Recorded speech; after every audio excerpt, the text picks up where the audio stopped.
Hi and welcome to Love Your Geek. I'm David and on this episode I'll be reviewing the Playmobil Enterprise. Stay tuned.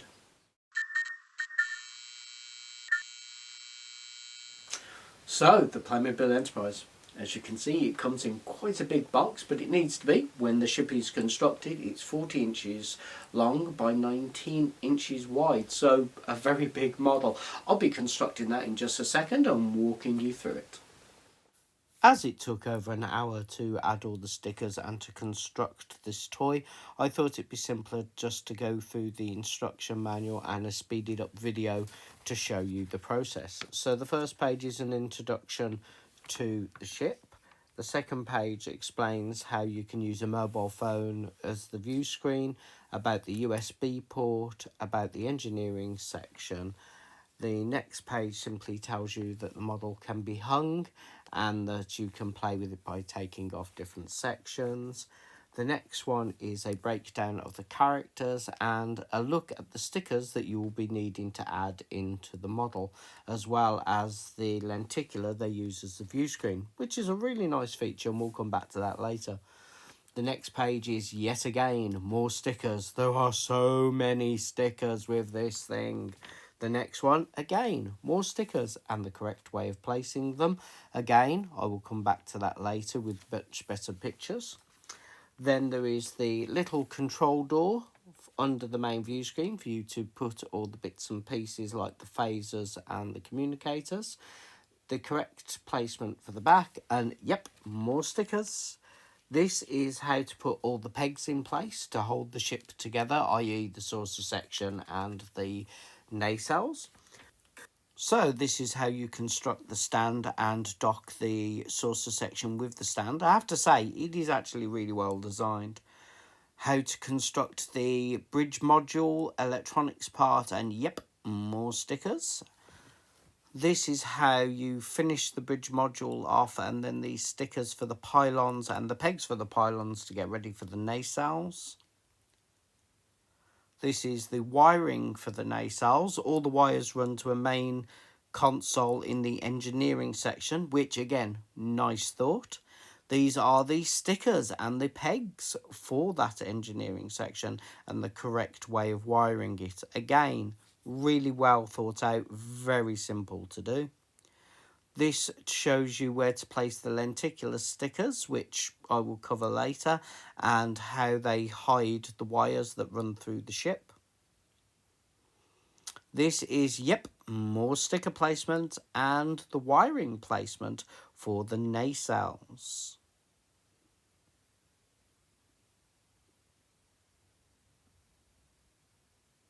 This is how to connect the buzzard ram scoops to the cables and add the last few bits and pieces necessary for the top of the bridge module. This is basically how to open and close those connections. Yep, more stickers, and then the breakdown of all the parts that are included in the box. Interesting that this wasn't in the front of the manual. I would have thought it would have been, but Playmobil think differently. This just simply explains how the lithium crystal has to be in place for it to be powered and how to power it by USB and what the buttons do. This runs you through how you should download the app and the fact that the app has lots of additional features in and that it uses Bluetooth 4. This is the last few bits and pieces that explain about correct cabling for if you're going to hang the model, because the model can be ceiling hung. They include a special clip and cables in order to make that possible, which is a really nice feature, saves you having to improvise. And there you have it. And here we have the Enterprise. So the stickers and construction took just over an hour. The construction part of it, as you saw when I was going through the instructions, were really straightforward and simple. Sticker placement was the biggest part. I'm about to zoom into the bridge module, so you'll be able to see each of those individual stickers on the panels. Not only is it each individual computer panel, it's each individual computer screen, and that goes all the way around the bridge. Nice little lenticular there on the left-hand side. You can see the tribbles and the figures that have been included, and here is the lenticular door for the turbo lift, which really nice feature. And again, more computer panels, so many stickers, but it is a lovely effect. And funnily enough, you actually feel like you achieved something building it. Here is a little storage compartment for the dilithium crystals, phasers, communicators, and so on. Another lenticular for the screen, so you can see a Klingon battle cruiser moving. And there you have it. Okay, so that was the bridge. Let's move on to engineering. Let's pop off this side panel. Give Scotty a little readjust there and hit the power button. Okay, let's try hitting the power button where it actually works. There we go. This is Captain James Kirk of the USS Enterprise. As you can see, the dilithium crystal lights up, as does one of the control panels, and a rather nice lenticular in the background from the dilithium crystal.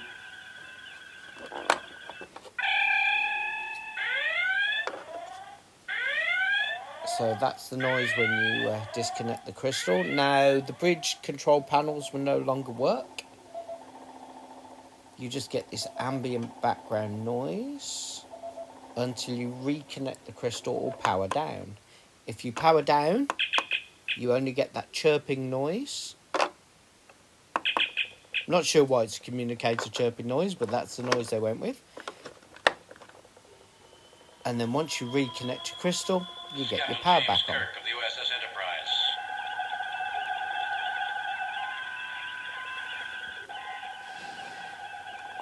Now, if you remove the crystal and don't put the crystal back in on this little pressure switch correctly, I'll demonstrate it here if I just pop it in.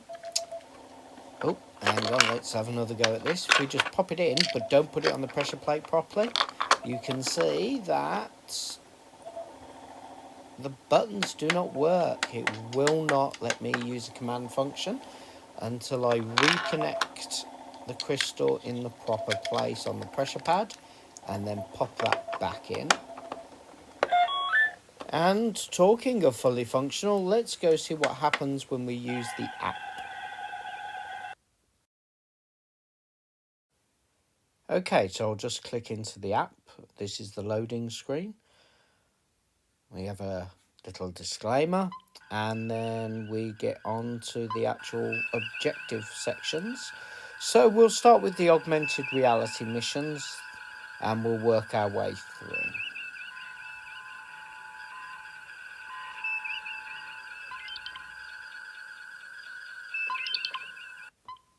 Okay, so we've got our little disclaimers. We'll just click through those.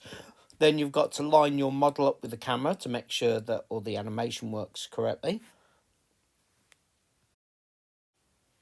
And as you can see, it's picked up on the characters and is animating them, which, you know, it's the whole point of the augmented reality, is that you get to see little interactions. I decided not to have the engine noises running in the background. I thought it might be a bit strange with the audio from the app. So all the noises you can hear at the moment are purely from the app.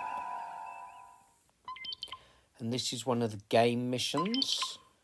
You simply click through the options. You can see it highlighting as I'm clicking on them.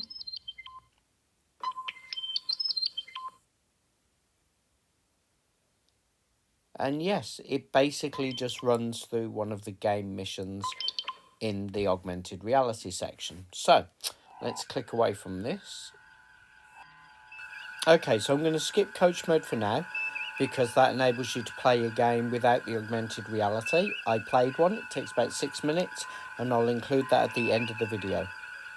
So let's go straight to command mode. So here's me going into command mode.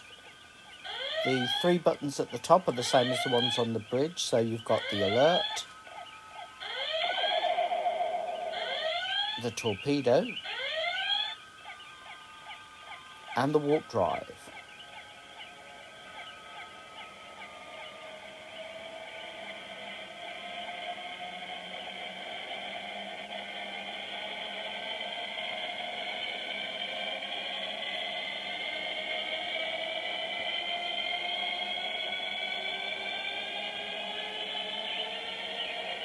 Okay, so I'll just pan the screen down now. And here we've got the rest of the controls. So for the audio, we have Run Astrological,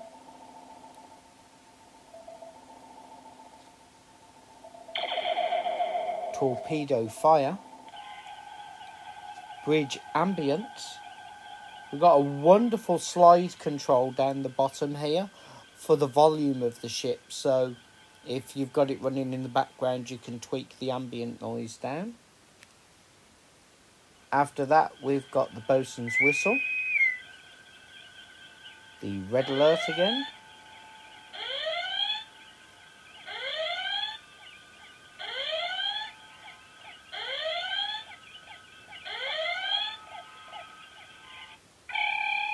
the dilithium removal noise. Then we've got the Captain Kirk greeting. This is Captain James Kirk of the USS Enterprise. Live long and prosper. Live long and prosper. I'm going to skip the going into warp because we've heard that one several times. Then you've got the various light settings for the features on the ship. And that's all of the control panel. So let's move on to fun facts.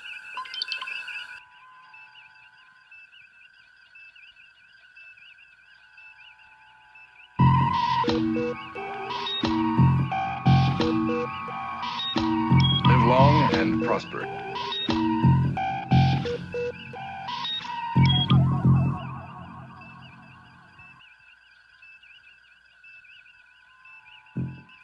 So that leaves the last one as settings, and it is exactly what you'd expect it to be.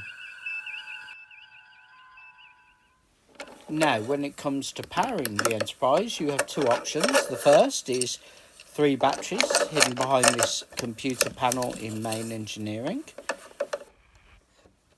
And the second is a USB-C port on the side of the ship. So there you have it, one very large stylized Enterprise. It's a fantastic centerpiece and a marvelous talking point. Is it something you need for your collection? Well, that's a personal opinion. I hope this review helped make up your mind one way or the other. So, that wraps it up for me, but I'd love to hear your comments, so please leave them in the section below. And you should also like, subscribe, and all the rest of that multimedia stuff. Thank you very much for watching, and goodbye. This is Captain James Kirk of the USS Enterprise.